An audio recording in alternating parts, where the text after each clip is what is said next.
Hello and welcome to Good Day SA. In this episode, we feature psychological first aid, which we commonly call PFA. Recently, in a question of the month, we asked how many of you knew how to access psychological first aid. While quite a few of you did, we also wanted to take the opportunity to go a little bit deeper, and so we surveyed a variety of people to find out what kinds of questions they had about it. Elena Yaschenka, who oversees and coordinates this entire program for us here at SA, talks about psychological first aid, the benefits of it, how to access it on ADP. For the heart of the moment, we have a variety of people here at SA who have experienced psychological first aid, and they share testimonials about how it benefited them. Each of us, whether at work or at home, will experience a variety of what we call impactful or sometimes powerful events. Psychological first aid helps us get oriented to our resilience. It helps us get oriented to how we can move through the situation and ultimately, as we talk about with PFA, go and grow.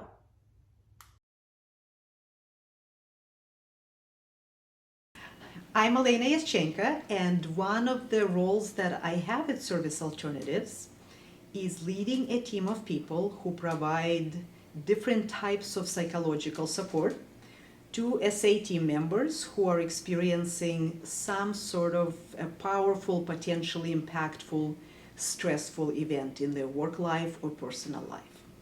And psychological first aid is one of these types of support that we offer to our employees.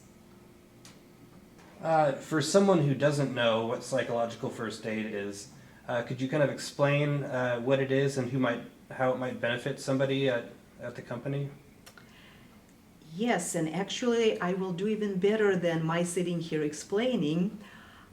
I think even as new employees, you know that the hub of our communication for all things Service Alternatives is ADP. And I encourage you to go ahead and go to the ADP homepage, scroll down toward the bottom.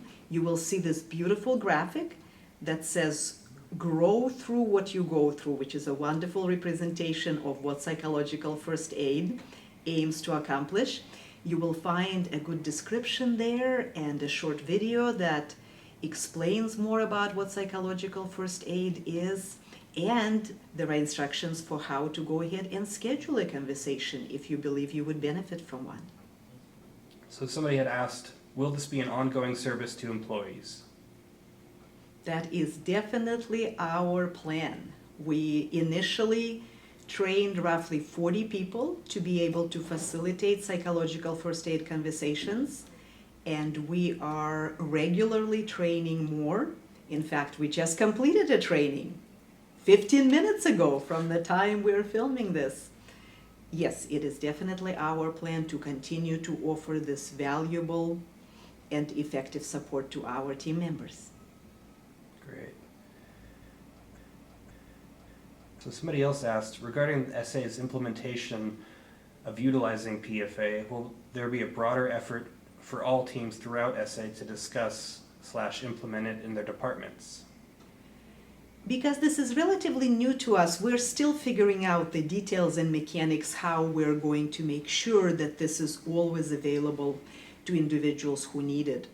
Ultimately, we want to have enough people trained so that when there is a need in any program, in any geographical location, there is somebody available within less than 30-minute travel time to go ahead and provide this opportunity. Great. So somebody else asked, I would like to know the distinction between psychological first aid and licensed therapy. I'd also like to know how one can apply psychological first aid while maintaining boundaries between what can and cannot be legally provided.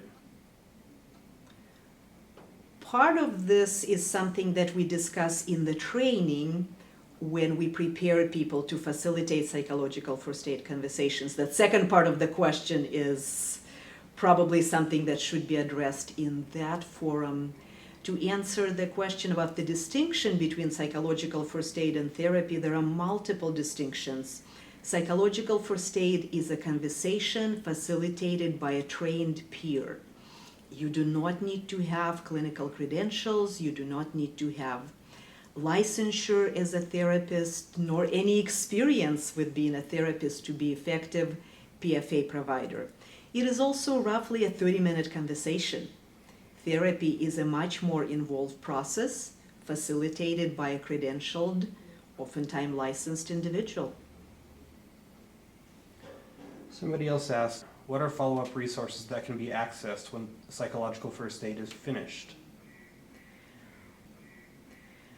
Most people at the end of the conversation are ready to go and grow. That's the official term we use. They've been oriented to their coping capabilities and their inherent resilience, and they can handle things moving forward. Sometimes people do need additional support. Not all of that support is always going to be provided by service alternatives. We may encourage people to connect with their own therapist if they already have one, or get connected with a new therapist. We can certainly refer them to EAP. Sometimes we encourage people to connect with their natural social supports, somebody who is not a paid professional.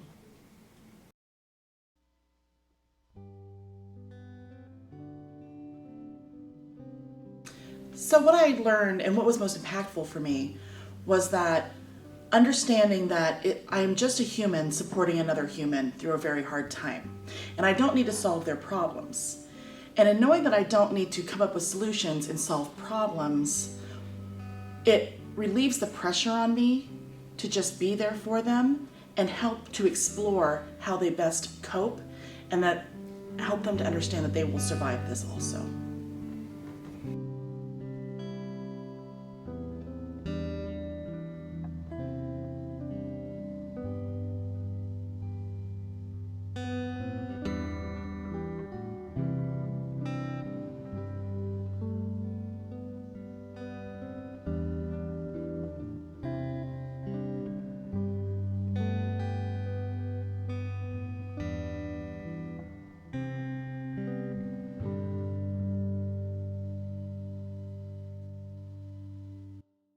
Thank you for joining us for this episode of Good Day SA. I highly encourage you to go check out ADP. Make sure you know where to access it. Check out the additional resources that Elena points us to. It's one of those situations where we often don't know when a situation will come up that causes us to think about needing extra resources. It's a support available to each of you as SA employees.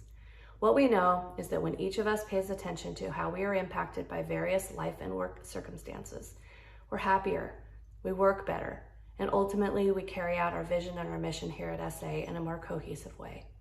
Thanks for joining us for this episode, and have a good day, SA. Bye-bye.